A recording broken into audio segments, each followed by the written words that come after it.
आप सभी का। देखिए, हम लगातार बात कर रहे हैं अयोध्या की, राम राज्य की और इसके साथ ही प्रदेश सरकार की नीति की। अब सत्र को आगे बढ़ाते हुए मैं स्वागत करना चाहूंगी अल्पसंख्यक कल्याण मंत्री दानिश आजाद अंसारी जी का। आपको स्टेज पर बुलाना चाहूंगी। अंसारी जी, बहुत स्वागत आपका। इसके साथ ही जोरदार तालियों से स्वागत कीजिए अंसारी जी का। तो इस सत्र को आगे बढ़ाएंगे मेरे साथ मेरे सहयोगी आयुष चित्रांश।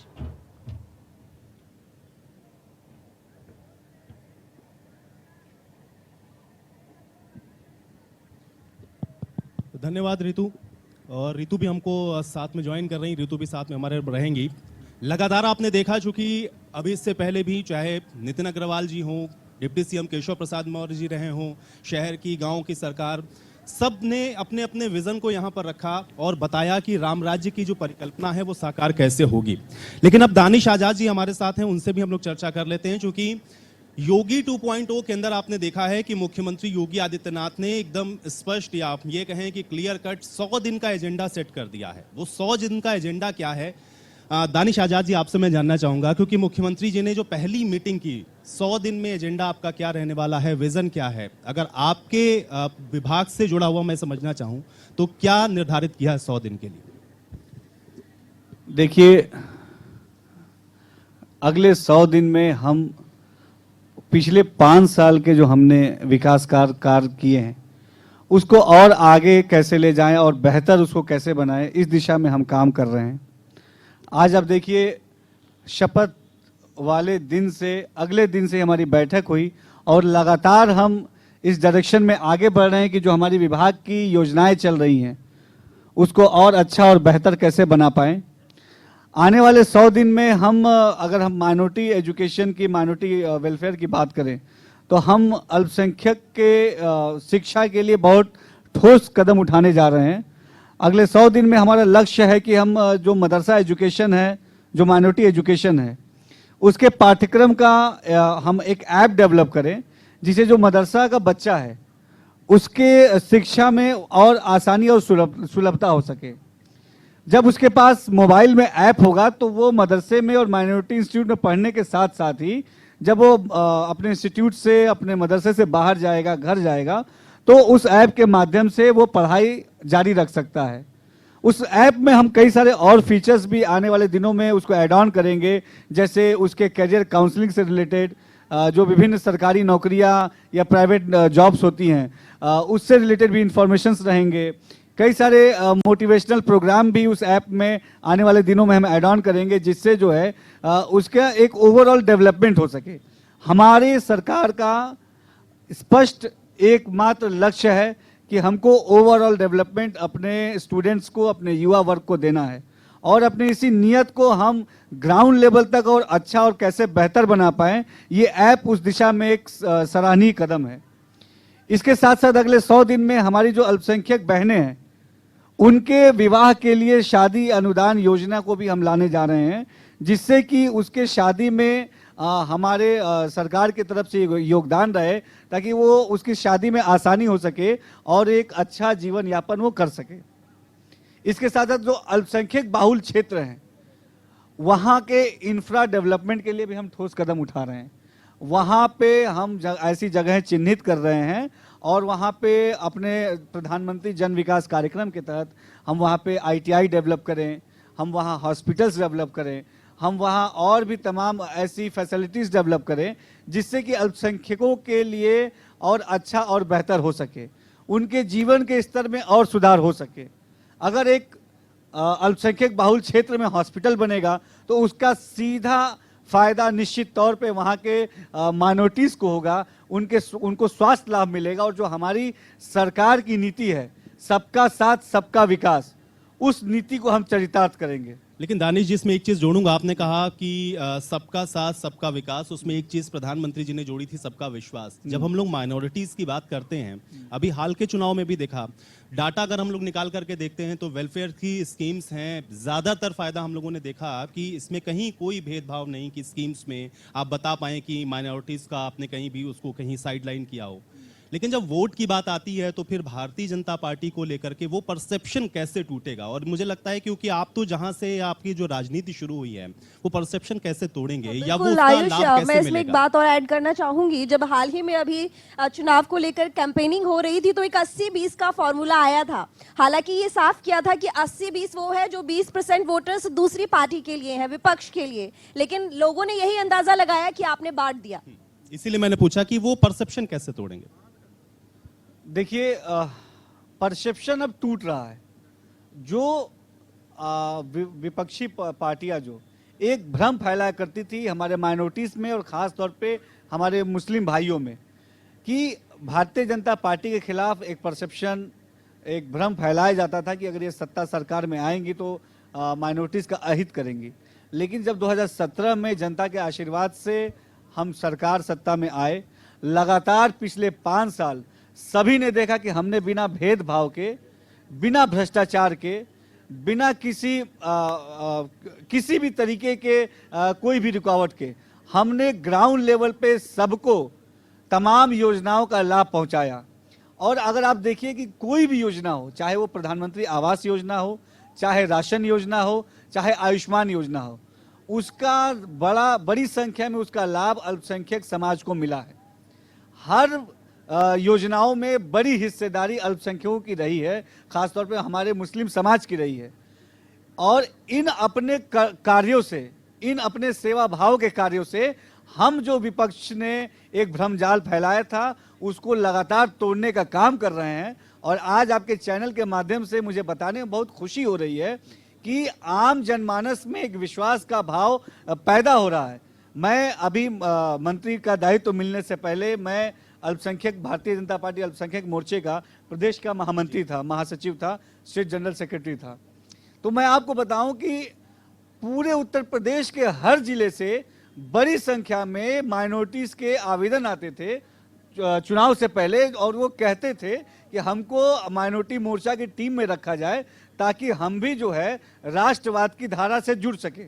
और मैं आपको बताऊं पूरे उत्तर प्रदेश के हर जिले में, जिले स्तर पे, मंडल स्तर पे हमने टीम गठित की और उस टीम ने ग्राउंड लेवल पे जाके अल्पसंख्यक बाहुल्य बस्तियों में जाके, अल्पसंख्यक लोगों के बीच में जाके जो सरकार की कल्याणकारी नीति है उसको पहुंचाने का काम किया।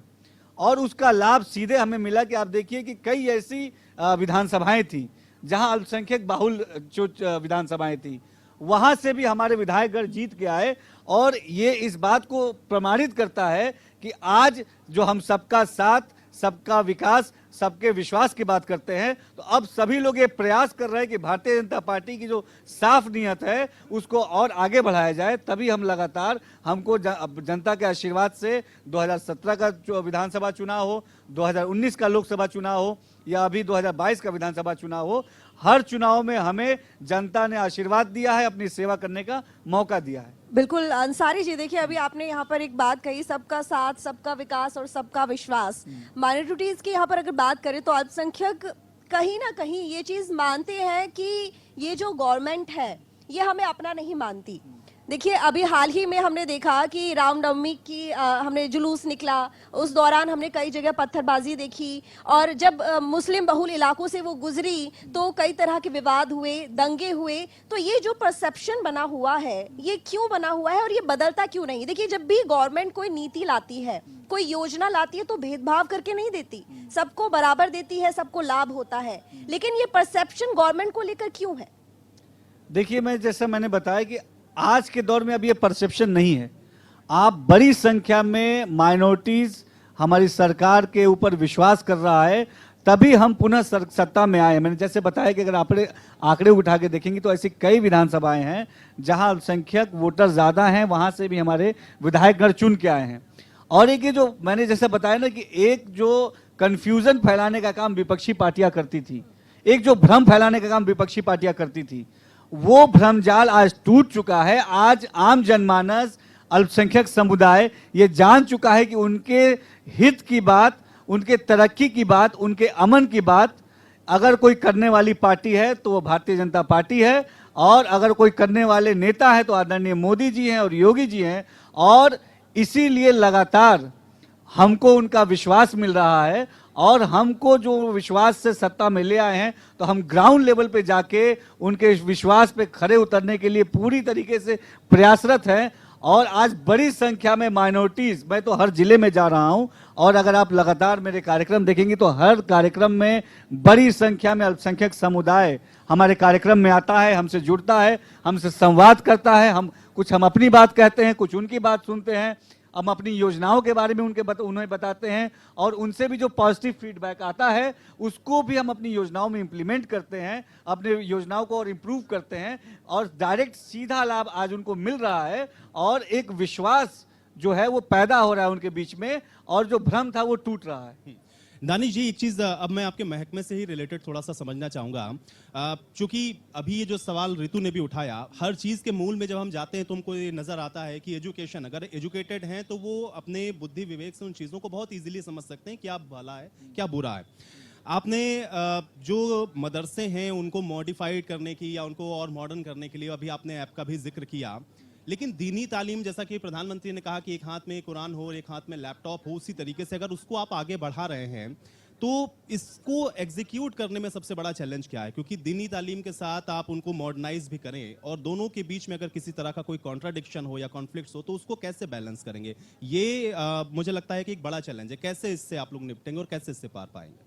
नहीं, देखिए, इसमें कोई कंट्राडिक्शन नहीं है। हम दीनी तालीम के साथ साथ दुनियावी तालीम को भी आज मदरसे में हमने लागू किया है। हमारी सरकार ने ही ये पहल किया है क्योंकि हम वाकई में ग्राउंड लेवल पे विकास चाहते हैं और एजुकेशन जो है वो बहुत इम्पॉर्टेंट एलिमेंट है हमारे समाज का। तो अगर हमको अपने मुस्लिम समाज को आगे ले जाना है तो उसको एजुकेट करना बहुत ज़रूरी है। जो पिछली सरकारें थी, जो सपा बसपा की सरकारें थी, बहुत दुख की बात है कि उन्होंने कभी भी मुसलमानों को वोट बैंक के अलावा कुछ समझा ही नहीं। वो चुनाव से पहले हमारे अल्पसंख्यक समुदाय को, हमारे मुस्लिम भाइयों को एज अ वोट बैंक देखते थे, उनसे वोट लेते थे और जब वो सत्ता में आते थे तो वो अपना निजी स्वार्थ पूरा करते थे। लेकिन हमने अपने कर्तव्यों का पूरी ईमानदारी से पालन किया है और आधुनिक शिक्षा उसी का एक हिस्सा है। आज आधुनिक शिक्षा के माध्यम से हम एक तालमेल बैठा रहे हैं कि मदरसे का बच्चा जो उसकी परंपरागत जो उसकी शिक्षा है उसके साथ साथ आधुनिक शिक्षा से भी जुड़े।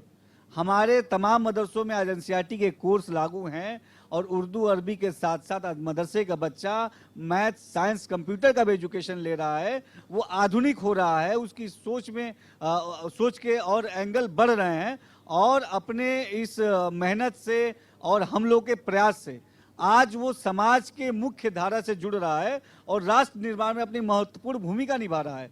और हमने इसको और सुलभ बनाने के लिए, जैसे हमने बताया कि हम ऐप भी डेवलप कर रहे हैं, इसके साथ साथ हमारे जो मदरसे के टीचर्स हैं उनके लिए भी, अब जैसे कोविड काल में, मैंने उदाहरण के तौर पे बता रहा हूँ कि कोविड काल में भी मैं जब माइनॉरिटी मोर्चे का स्टेट जनरल सेक्रेटरी था, हमने मदरसे के टीचर्स के लिए एक हफ्ते का एक स्पेशल सेमिनार रखा था ऑनलाइन, जिसमें उनको हमने अलग अलग टेक्निक्स बताए कि कैसे वो मदरसे के एजुकेशन को और इफेक्टिव बना सकते हैं। कोविड काल में भी कैसे हमारी जो शिक्षा है उसको बिना प्रभावित किए हम कोविड काल का रूल रेगुलेशन फॉलो करते हुए हम अपने स्टूडेंट्स तक पहुंचा सकते हैं। और हमारे उस मुहिम से पूरे उत्तर प्रदेश के यूनिवर्सिटीज़ के प्रोफेसर्स भी जुड़े थे जिन्होंने मदरसा के टीचर्स को ट्रेन किया था ऑनलाइन, और भी समाज के कई बुद्धिजीवी जुड़े थे जिन्होंने मदरसे टीचर्स को कई सारे टेक्निक्स बताए कि कैसे हम इंटरनेट का इस्तेमाल करते हुए अपने आप को और इम्प्रूव कर सकते हैं, अपने बच्चों को और इफेक्टिव स्टडी में इन्वॉल्व कर सकते हैं। तो हम लगातार उन तमाम चीज़ों को कर रहे हैं जिससे कि एजुकेशन को और अच्छा और बेहतर बनाएं।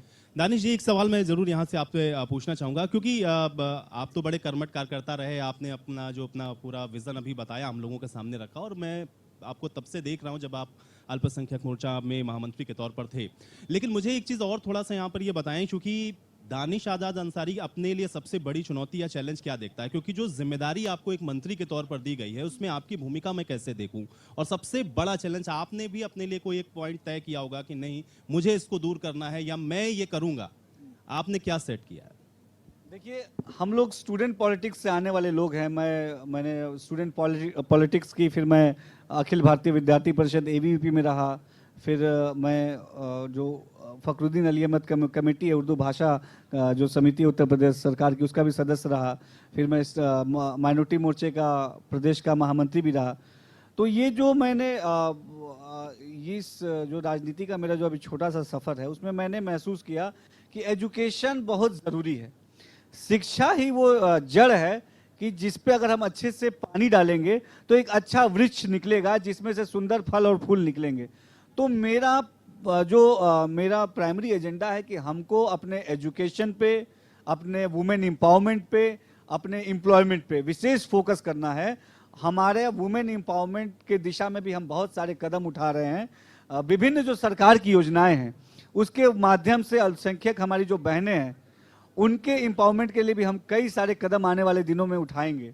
जैसे कि अलग अलग अल्पसंख्यक बाहुल बस्तियों में, क्षेत्रों में हम स्पेशलाइज ऐसे कोचिंग सेंटर्स भी जो कौशल विकास माध्यम से भी चल रहे हैं, हमारे केंद्र की कई योजनाएं हैं उसके माध्यम से भी चल रहे हैं, उस पर भी विशेष फोकस करेंगे ताकि ऐसी भी जो हमारी बहनें हैं, जो महिलाएं हैं, उनको भी स्पेशलाइज करें, उनके जो हुनर है उसको भी बढ़ाया जाए ताकि वो भी सेल्फ एम्प्लॉयड हो सके और समाज को आगे बढ़ाने में अपनी भूमिका निभाएं।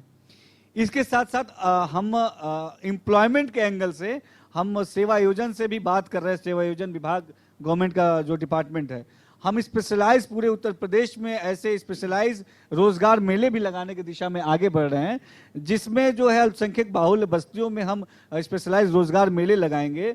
क्योंकि बड़ी ऐसी संख्या है हमारे अल्पसंख्यक भाइयों की जो 8th जो पास है, 10th पास है, 12th पास है, जिनके पास स्पेशल हुनर है। जैसे किसी को एसी का कोई अच्छा मैकेनिक है, कोई अच्छा जरदोजी का काम करता है, कोई एक अच्छा एम्ब्रॉयडरी करता है, कोई अच्छा हैंडलूम में काम करता है। तो ऐसे लोगों को भी हम डायरेक्ट एम्प्लॉयमेंट दे पाएँ, इसीलिए ऐसी विशेष हम रोजगार मेले का आयोजन करेंगे जिसमें इस तरह की कंपनियां भी जाएंगी जो ग्राउंड लेवल पे जाके ऐसे लोगों को सीधे रिक्रूट करेंगी और उनको नौकरी उनके क्षेत्र में मिलेगा ताकि उनकी जो एम्प्लॉयमेंट की जो रास्ते हैं वो और बन सके। अंसारी जी, देखिए आप यहाँ अभी रोजगार की बात कर रहे हैं, एम्प्लॉयमेंट की बात कर रहे हैं। हम यहाँ पर अल्पसंख्यक उसको देखें तो ये दिखाई देता है कि ज़्यादातर ये जो लोग हैं ये अपने बिजनेस में इन्वॉल्व होते हैं, और हम अगर नौकरी की बात करें तो नौकरी में ये समुदाय थोड़ा कम ही दिखता है। उसका रीज़न ये भी माना जाता है कि ये ज़्यादातर अपने बिजनेस में इसलिए होते हैं कि या तो इनकी तालीम उस तरीके से नहीं हुई होती है। क्योंकि आपने मदरसे का भी यहाँ पर जिक्र किया, तो एक सवाल बहुत देर से मेरे जहन में था, वो ये कि आप उनको कहीं ना कहीं मॉडिफाइड करेंगे, उनको डेवलप करेंगे, लेकिन उनके दिमाग में, उनके जहन में एक चीज़ हमेशा ये रहती है कि ये इसके ज़रिए हमारी जो दीनी तालीम है उससे हमें दूर कर रहे हैं। हमें ये मॉडिफाइड करेंगे, हमें डेवलप करेंगे, लेकिन उसके अलावा ये हमसे जो हम परंपरागत तरीके से जो हमारा एक हमेशा से सदियों से रहा है उससे हम दूर हो जाएंगे और एक अपने आप माइंडसेट किया हुआ है। आपको नहीं लगता कि कहीं ना कहीं उनको जागरूक करने की भी ज़रूरत है कि हम ये इसलिए कर रहे हैं क्योंकि आपका विकास होगा, इसलिए नहीं कर रहे कि आपसे कुछ छीन रहे हैं? नहीं, देखिए, आम मुसलमानों के अंदर ऐसी कोई बात नहीं कि हम अपनी योजनाओं के माध्यम से उनको उनके परंपरागत चीज़ों से अलग कर रहे हैं। ये विपक्ष समय समय पे ऐसी चीज़ें प्लांट करता है, लेकिन आज बहुत खुशी की बात है कि आम जनमानस भी उनके इस कुचक्र को समझ चुका है और उनके इस चक्कर में नहीं पड़ता है। आज हर व्यक्ति उत्तर प्रदेश का हो चाहे हमारे देश का हो, वो विकास की बात करता है, तरक्की की बात करता है, शिक्षा की बात करता है, रोजगार की बात करता है। और हमारे सरकार का एजेंडा भी यही है। हम लगातार अपनी योजनाओं के माध्यम से प्रयासरत हैं कि हम अपने समाज को, अपने अल्पसंख्यक समुदाय को शिक्षित करें, उनको अच्छे रोजगार के अवसर मिलें। और जैसे आपने बताया है कि स्किल्ड हमारे पास हुनर भी बहुत है। अल्पसंख्यक समुदाय में खासतौर पे हमारे मुसलमान भाइयों में हुनर भी बहुत है, तो उनके हुनर को भी कौशल विकास के माध्यम से ODOP जो योजना है, वन डिस्ट्रिक्ट वन प्रोडक्ट, उसका बड़ा लाभ हमारे अल्पसंख्यक समुदाय को मिला है। अगर आप देखिए तो जैसे मऊ में साड़ी का वो होता है, साड़ी का बिनाई का काम होता है, भदोई में कालीन का काम होता है, बरेली में फर्नीचर का काम होता है, मुरादाबाद में पीतल का काम होता है। ऐसी तमाम जगह ऐसे हैं जहां बड़ी संख्या में माइनॉरिटीज इन चीज़ों से जुड़ा हुआ है। तो ओडीओपी के माध्यम से भी हमने उनको डायरेक्ट लाभ पहुंचाने का काम किया है और इसका सीधा लाभ आम अल्पसंख्यक को, मुसलमान को हुआ है। इसके साथ साथ हमने उनके हुनर को बढ़ाने के साथ साथ उनके शिक्षा के स्तर को भी बढ़ाने की दिशा में कदम आगे बढ़ाया। आधुनिक शिक्षा उसी का हिस्सा है, रोजगार उसी का हिस्सा है, अल्पसंख्यक बाहुल क्षेत्रों में आईटीआई और कॉलेजेस खोलना ये भी उसी प्रोग्राम का हिस्सा है। तो हम लगातार हर उस स्टेप पे काम कर रहे हैं जिससे कि उनका विकास हो सके।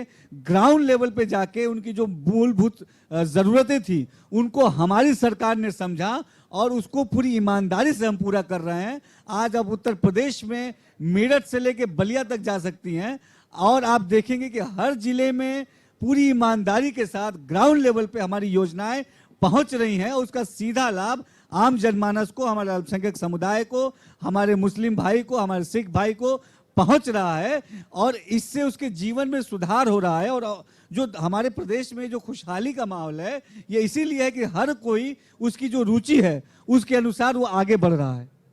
बिल्कुल, देखिए अभी तक तो हमने जो बात करी वो विकास की करी, लेकिन अब बात यहाँ कर लेते हैं बुलडोजर की, क्योंकि देखिए 2.0 है और बुलडोजर यहाँ पे कह सकते हैं कि एक अस्त्र के रूप में काम आ रहा है, अस्त्र या शस्त्र।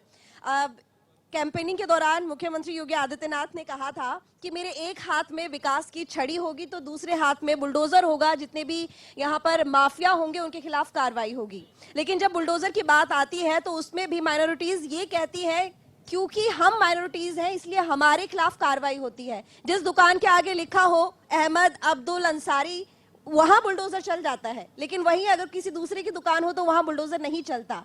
ये भी एक परसेप्शन है, ये भी एक माइंडसेट है। हालांकि देखिए अपराधी है तो कार्रवाई हो रही है, अब चाहे वो हिंदू हो या मुस्लिम हो कार्रवाई तो बराबर होगी। लेकिन ये जो बना हुआ है सोच कि इसलिए कार्रवाई हो रही है क्योंकि हम माइनॉरिटीज हैं, ये अब तक क्यों नहीं बदल पाया? नहीं, देखिए ये भी कहना गलत है कि माइनॉरिटीज के अंदर ऐसी सोच है। यहां मैं फिर बताना चाहूंगा कि ये केवल विपक्षी दल ऐसा भ्रम फैलाते हैं क्योंकि वो सत्ता से बाहर है, तो उनके पास कोई एजेंडा नहीं है कहने को, तो समाज को बांटने के लिए वो इस तरह की बात करते हैं। आज आप बुलडोजर की बात कीजिए तो बुलडोजर जो है आज उत्तर प्रदेश का एक प्रतीक बन गया है अपराधियों के खिलाफ। आज जो उत्तर प्रदेश में अपराधियों में जो भय का माहौल है, पिछली सरकारों में भय का माहौल आम जनमानस में हुआ करता था, लेकिन हमारी सरकार ने ऐसा काम किया है कि भय का माहौल आज अपराधियों में है और बुलडोजर देख के अपराधी आज थर-थर कांपता है। अगर गलती से किसी अपराधी के घर के बाहर से बुलडोजर, भले वो बाबा का बुलडोजर ना हो, नगर पालिका का बुलडोजर हो, अगर गुजर जाता है तो उसकी नींदें उड़ जाती हैं। वो किस लिए उड़ती हैं? अपराधियों की नींद आज उड़ चुकी है कि उत्तर प्रदेश में आज सुशासन का राज है, उत्तर प्रदेश में आज कानून व्यवस्था का राज है, उत्तर प्रदेश आज उन्नति की ओर बढ़ रहा है, उत्तर प्रदेश आज तरक्की की तरफ बढ़ रहा है और अपराधियों की नींद आज हराम हो चुकी है। और बाबा का बुलडोजर ऐसे ही आगे अपराधियों के खिलाफ चलता रहेगा। जो भी व्यक्ति आम जनमानस का अहित करेगा, हमारा कानून उसके ऊपर कड़ी से कड़ी कार्रवाई करेगा और लगातार हमने ऐसी मिसालें पेश की हैं, हम ऐसे दिशा में लगातार आगे कदम बढ़ा रहे हैं कि कानून व्यवस्था के साथ किसी भी तरीके का कोई खिलवाड़ बर्दाश्त नहीं किया जाएगा। ये स्पष्ट संदेश है उत्तर प्रदेश में।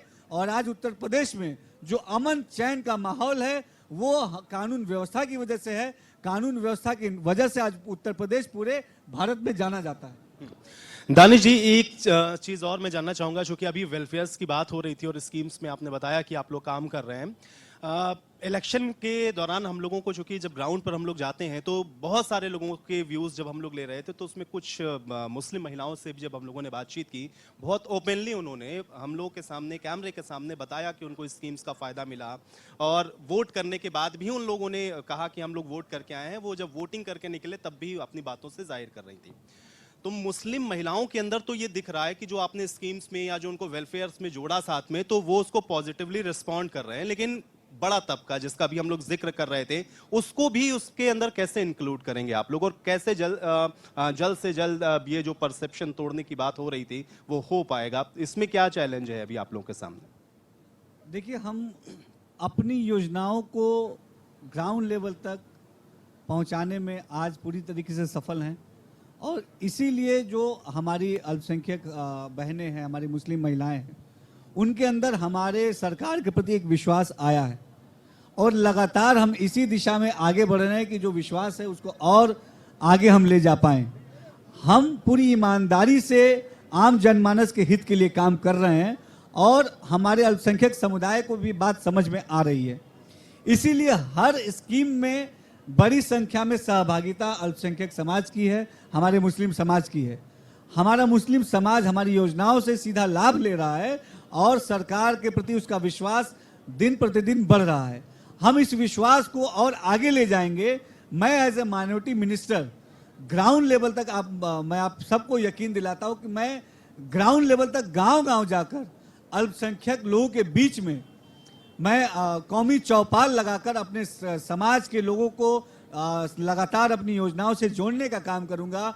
मैं उनसे लगातार संवाद बनाऊंगा। उनके जो फीडबैक होंगे, उनके जो इनपुट होंगे, उसको भी हम संजीदगी से सुनेंगे, उसको भी हम फॉलो करेंगे। जो पॉजिटिव इनपुट होंगे उसको भी इम्प्लीमेंट करेंगे और लगातार सबके, जैसे मोदी जी का एक है नारा, सबका प्रयास, सबके प्रयास से हम अपने समाज को आगे ले जाएंगे। सबके अंदर एक कर्तव्य बोध जागृत करेंगे ताकि इस समाज को आगे ले जाने में सब कोई अपनी महत्वपूर्ण भूमिका निभाए। तभी हम अपने आप को सफल मानेंगे कि जब उत्तर प्रदेश का हर व्यक्ति अपना योगदान इस उत्तर प्रदेश को आगे ले जाने में करेगा, हम अपनी असली सफलता तब मानेंगे और हम लगातार इसी नियत के साथ इस दिशा में काम करेंगे। दानिश जी, एक राजनीतिक सवाल, वो भी उत्तर प्रदेश की राजनीति से जुड़ा हुआ भी हम लोग देख रहे हैं। आजम खान को लेकर के बड़ी चर्चा है। समाजवादी पार्टी के कुछ नेता जाकर के मिलते हैं तो मुलाकात से इनकार, शिवपाल यादव मिलते हैं तो मुलाकात कर लेते हैं। उनके मीडिया कोऑर्डिनेटर कहते हैं कि हमारे कपड़ों से बू आने लगी अखिलेश यादव को। ये जो स्टेटमेंट या ये जो पॉलिटिक्स या ये जो राजनीति इस समय चल रही है उत्तर प्रदेश के परिप्रेक्ष्य में, कैसे इसको देखते हैं आप? देखिए, इन तमाम लोगों का गठजोड़ हुआ था सत्ता की लालच में और आज जब वो सत्ता से बाहर हैं तो इस तरह की बातें आना लाजमी है। तो जनता को इस चीज से कोई फर्क नहीं पड़ता है। जनता ने उनका असली चेहरा देख लिया है, इसीलिए आज वो सत्ता से बाहर हैं और हमारे सेवा भाव को, हमारी ईमानदारी को जनता ने परखा है, समझा है।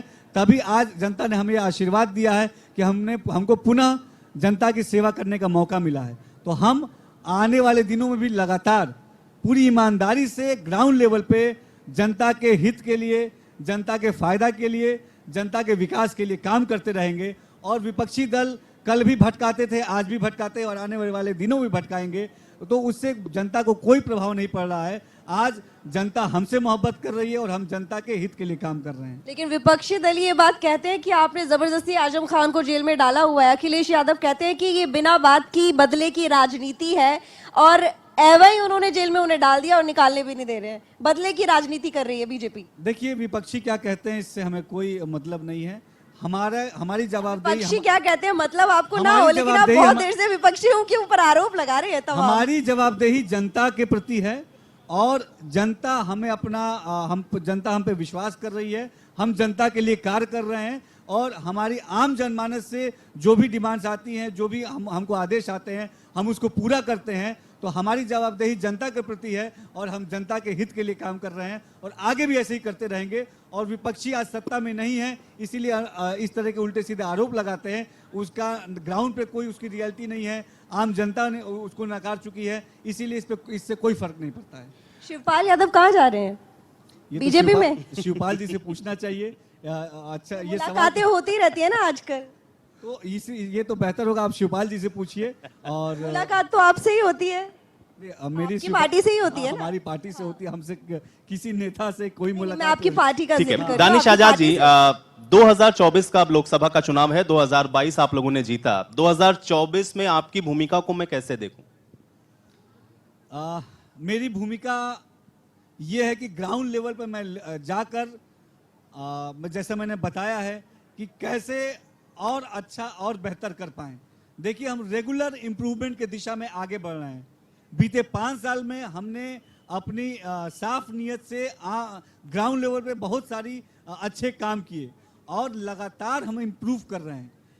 हम अभी भी एक अच्छे स्टूडेंट की तरह हम लगातार सीख रहे हैं कि हमको और अच्छा और बेहतर कैसे बनना है और अच्छा और बेहतर कैसे करना है।